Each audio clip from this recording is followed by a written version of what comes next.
Happiness is often treated like a prize, a shining object that the world promises if we follow the right path, please the right people, or achieve the right goals. I learned long ago that it is not a destination. It is not something to chase. Those who hunt it endlessly are always behind, always grasping at shadows, and always disappointed. I do not wake with the thought of finding joy. I wake with the thought of doing what must be done, of sharpening the mind, of mastering the self. And in that pursuit, happiness arrives, or it does not, but it no longer controls me. I have watched men run after pleasure, thinking it will fill the emptiness they carry. They seek approval, wealth, comfort, and the fleeting admiration of others. Each time they reach for it, it slips further away. The chase becomes their master, and there lives a constant frustration. I realized that this was a trap. To live under the authority of something so ephemeral is to surrender your power. True strength is not given by the warmth of feeling. It is forged in the steadiness of action, in the clarity of purpose, and in the silence of the mind that does not require validation from outside. Happiness is a byproduct. It emerges when the mind and body align with intention, when effort is sustained and deliberate. It comes not because the world smiles upon you, but because you have acted in accordance with what you know to be right and necessary. When the day is long and the task is difficult, when the body aches and the mind protests, the joy that follows is quiet, unassuming, and earned. It is never loud, never flashy, and never dependent on someone else's recognition.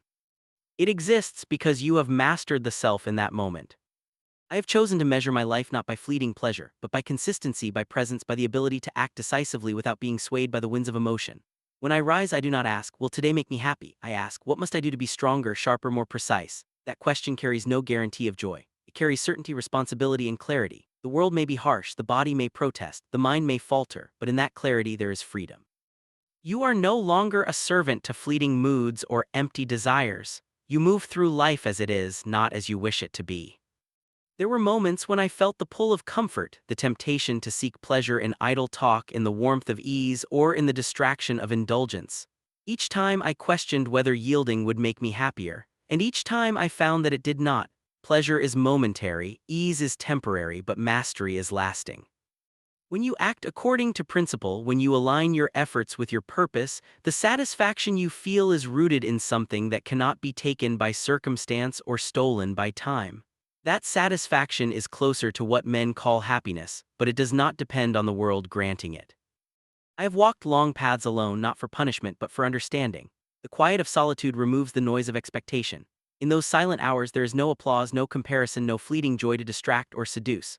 There is only you and your choices. It is in this space that you discover the difference between chasing happiness and cultivating it. The former weakens, the latter strengthens. The former leaves you reactive, the latter leaves you steady, precise, and unshakable. Many believe that joy is the goal of life, that fulfillment is measured in smiles and comfort.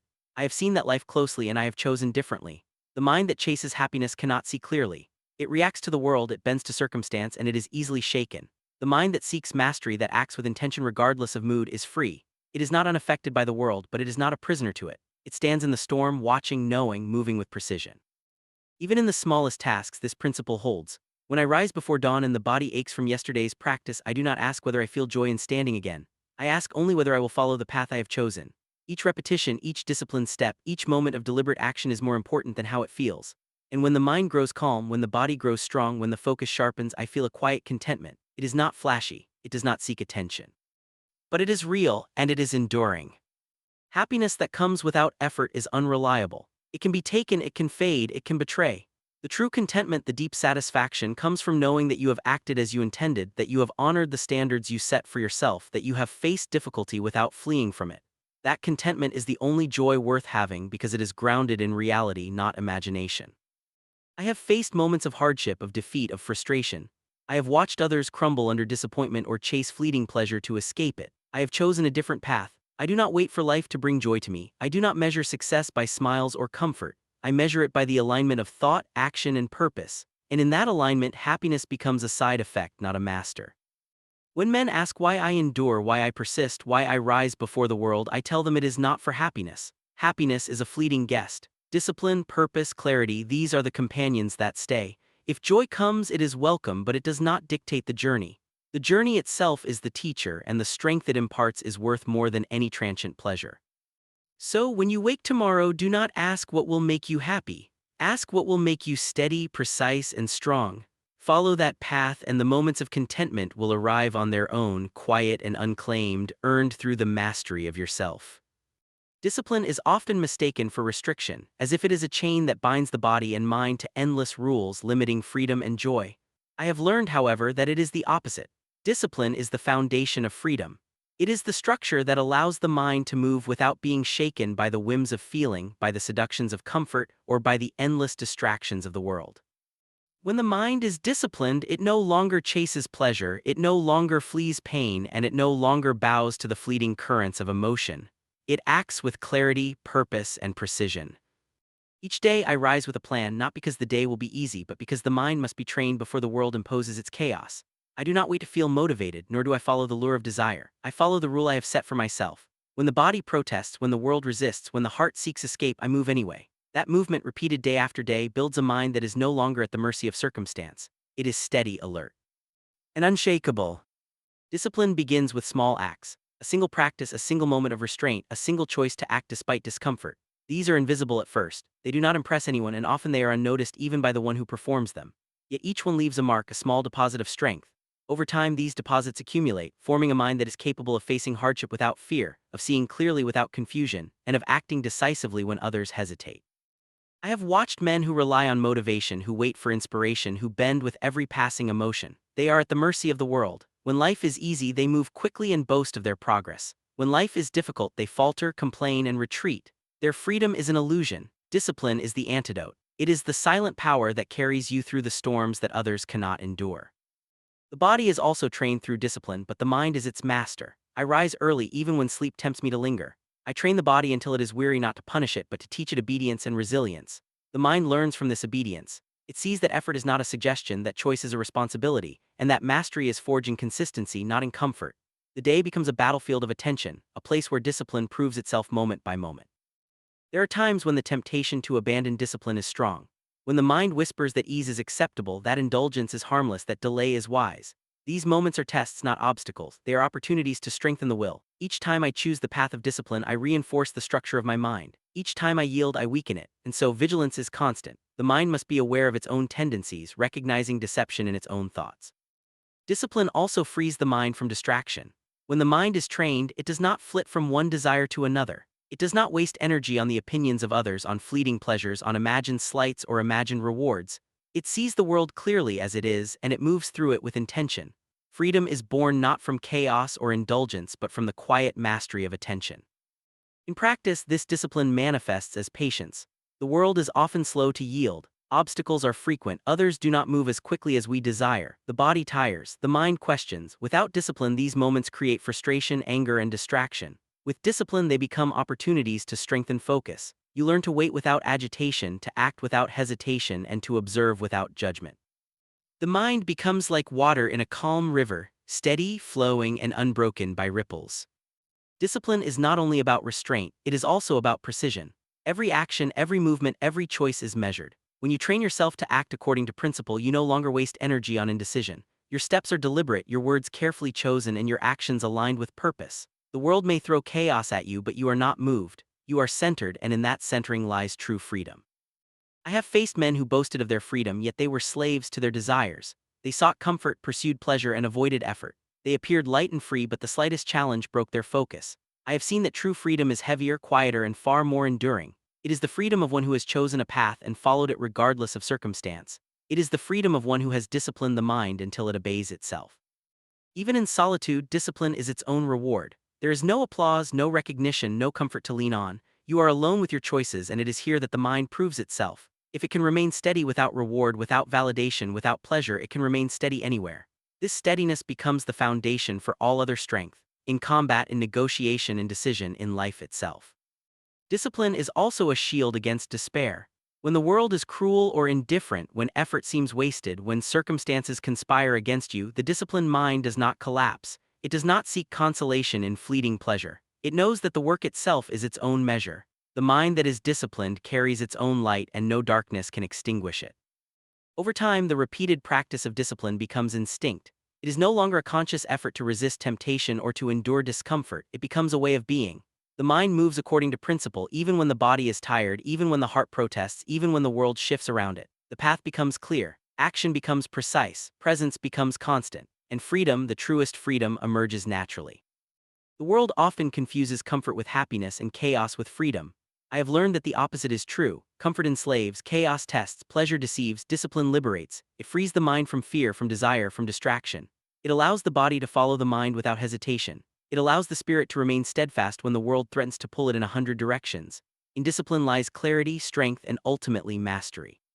So when you rise, do not seek ease. Do not wait for inspiration or for the world to favor you. Stand firm in your principles. Act according to the rules you have set for yourself, regardless of how you feel. Let discipline guide the mind, sharpen the body, and steady the spirit. In this choice, repeated day after day, you will find a freedom that cannot be taken and a power that cannot be shaken. Pain is not the enemy. Most men treat it as something to flee from, something to avoid, something that proves the world is unfair. I have learned otherwise. Pain is a teacher, a guide, and a test. It is not cruelty. It is truth. It shows us what we can endure, what we are willing to accept, and what we are capable of mastering. Every ache, every struggle, every moment of resistance is a mirror reflecting the limits of the mind, the body, and the spirit. And it is through facing these limits deliberately that we discover the strength we carry within. From the moment I began walking my path, I sought pain intentionally. I did not wait for life to impose it, I stepped into it. I carried heavy loads, I trained long after the body wanted rest, I endured hunger, cold, and discomfort not to punish myself but to discover the edges of my ability. Pain is honest, it does not lie, it does not flatter, it strips away illusion. Comfort, on the other hand, is deceptive. It makes the body soft and the mind weak. It whispers that you are strong when in truth you are fragile. I refuse to be fooled. When the body screams, when the lungs burn, when every muscle cries for reprieve, that is the moment when the mind is tested. Will it obey impulse, will it yield to weakness, or will it rise above, stepping into resistance with awareness? That choice, repeated over and over, builds the foundation of a mind that does not break under pressure. Most men never face this test. They stop at the first ache, they retreat at the first challenge, and they never know the quiet power that comes from enduring willingly. Pain teaches precision. When every movement is hard, every action must be exact. A misstep can mean injury, a misjudgment can cost effort or energy. The mind sharpens in these moments because it must. You cannot be distracted, you cannot be lazy, you cannot rely on comfort to guide your hand. Every breath, every step, every motion demands awareness, and this awareness, cultivated in difficulty, becomes second nature. It carries into every decision, every challenge, every confrontation with the world. Endurance also teaches patience. Most men are impulsive, rushing toward pleasure, fleeing discomfort, seeking immediate results. Pain forces stillness, it forces observation, it forces the mind to endure what is difficult and wait for what is to come. In this waiting, clarity emerges. The mind learns to move not out of reaction but out of understanding. The body and the spirit follow, aligned with purpose rather than whim. I remember long hours spent in silence, training the body beyond comfort, walking paths that tested endurance, sitting still while the mind and body begged for relief. At first, each moment seemed endless, each ache seemed intolerable, yet in that very resistance I discovered strength I did not know I had. The body and the mind, when pressed beyond the ordinary, revealed resources hidden beneath comfort, hidden beneath habit, hidden beneath fear. Pain becomes a teacher when you do not flee from it. There is a certain humility in facing pain willingly. It reminds you that you are not invincible, that the body has limits, that the mind can falter. But within this humility lies power. By acknowledging difficulty without yielding, by respecting the challenge while moving through it, you gain control. Pain ceases to dominate you. Instead, you move through it as one who understands it. And the world, when it offers hardship, becomes less threatening because you have met challenge before it demanded itself. Most men avoid pain because they misunderstand it. They treat difficulty as punishment, as misfortune, as a signal that life is unjust. But life is neither just nor unjust. It is constant. Challenges will arrive whether sought or not. The one who faces pain deliberately discovers freedom within it. The one who flees will always be at its mercy. Choosing hardship is not suffering, it is mastery. It is the process by which the mind becomes unshakable, the body obedient, and the spirit resolute. This deliberate embracing of pain also shapes perspective. When discomfort is familiar, temporary obstacles and frustrations lose their ability to dominate. Small insults, delays, failures, they are no longer crises. They are minor tests, exercises in patience, reminders of the mind's ability to remain steady. The habit of facing challenge removes the fear of challenge. The habit of choosing difficulty builds courage, and the habit of enduring strengthens the soul. There is also clarity in suffering. When the body aches and the mind protests, the trivialities of life fall away. Approval, pleasure, comfort, they are distractions. Pain cuts through illusion and leaves only what matters. You see yourself clearly. You see your limits and your capacity. You see the work required and the effort necessary. And you learn to act with precision because you are no longer deceived by the desire for ease. I have found that voluntary pain, unlike forced suffering, is empowering. When I choose discomfort, it does not diminish me, it strengthens me. Each hardship I face intentionally teaches me control over my mind and body. Each struggle accepted, each effort endured is a step beyond fear, a step toward mastery. Pain, when embraced, becomes a tool, a guide, a companion on the path of improvement. Endurance also reveals character. It exposes those who rely on luck, on circumstance, on ease. It separates those who act out of fear from those who act from principle. And it teaches respect for the process, respect for the limits of the body, and respect for the necessity of growth through difficulty. One cannot understand true strength without having faced moments of resistance and chosen to remain steady. Pain is also a teacher of patience with others. When you know what it means to endure, when you have felt the weight of discomfort and chosen to move through it, you no longer measure others by their outward ease or pleasure. You see the struggle behind their actions. You learn to respond with calm, with understanding, with clarity. Your own trials become a lens through which you view the world, not as a battlefield of insult, but as a training ground for observation and wisdom. Even in moments of quiet, away from the world, I choose pain deliberately. Long hours of training, silence that stretches for days, early rises, physical hardship, all are small lessons repeated until the mind and body remember that strength is not given, it is earned. Each moment of discomfort teaches the body to obey, the mind to remain clear, and the spirit to endure. These lessons, accumulated over time, create a foundation stronger than any fleeting pleasure or comfort ever could. Those who avoid pain are blind to opportunity. They flee the teacher that shapes character. They mistake temporary ease for mastery. I have learned that mastery lies not in comfort but in the steady accumulation of strength through deliberate challenge. Pain chosen and faced builds a mind that does not flinch. Pain embraced as a guide creates a body that does not falter. Pain understood as a teacher cultivates a spirit that remains steady in all things. So I rise each day not to avoid difficulty, not to seek ease, not to chase fleeting pleasure. I rise to meet the tests I have chosen, to endure what must be endured, to learn what can only be learned through resistance. Pain is not my enemy, it is my instrument. It is the force that sharpens me, clarifies me, and strengthens me, and through it I become steady, precise, and unshakable.